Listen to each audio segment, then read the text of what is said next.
In this video, we're asked to write a toString method that we're going to be adding to our inTree class.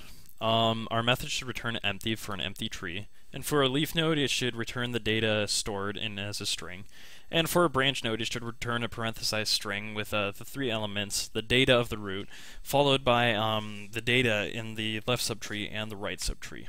So, for example, we have the following tree. At the top, we have 2. Then we have 8 and 1, 0, 7, and 6, and 4 and 9. What will happen with a calling of our toString method on this particular tree is it'll give 2, 8, 0 empty, 1, 7, 4 empty, 6 empty, and 9.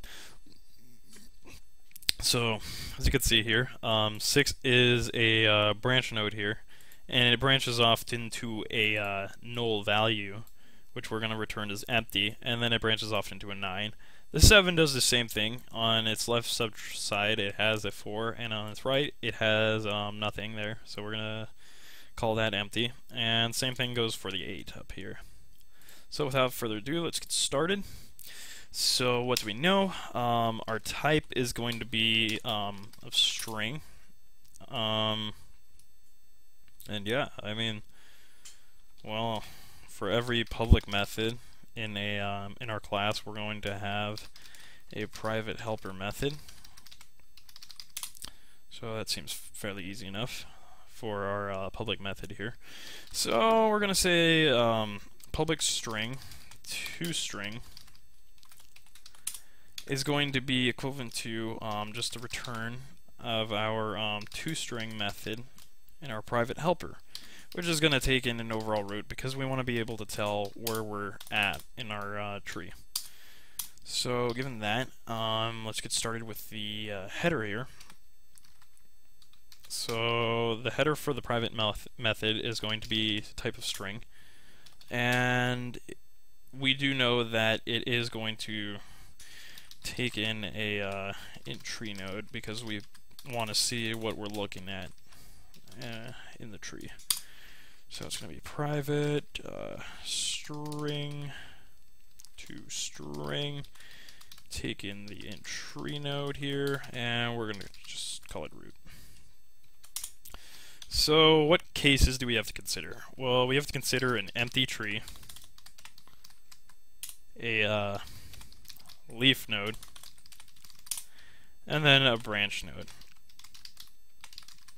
Our base case is going to be what if the tree is empty, just because that's the easiest thing to start out with.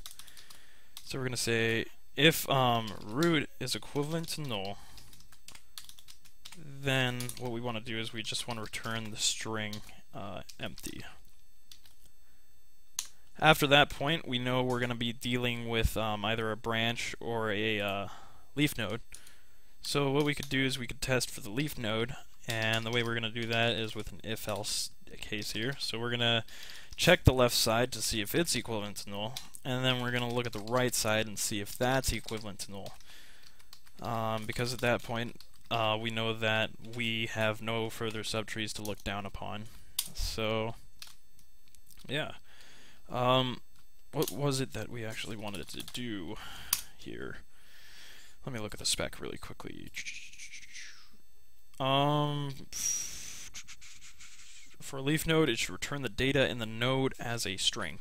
Okay, that's fair enough. So the way we're going to do that is we're going to say we're going to return an empty string here, concatenated with our data value itself.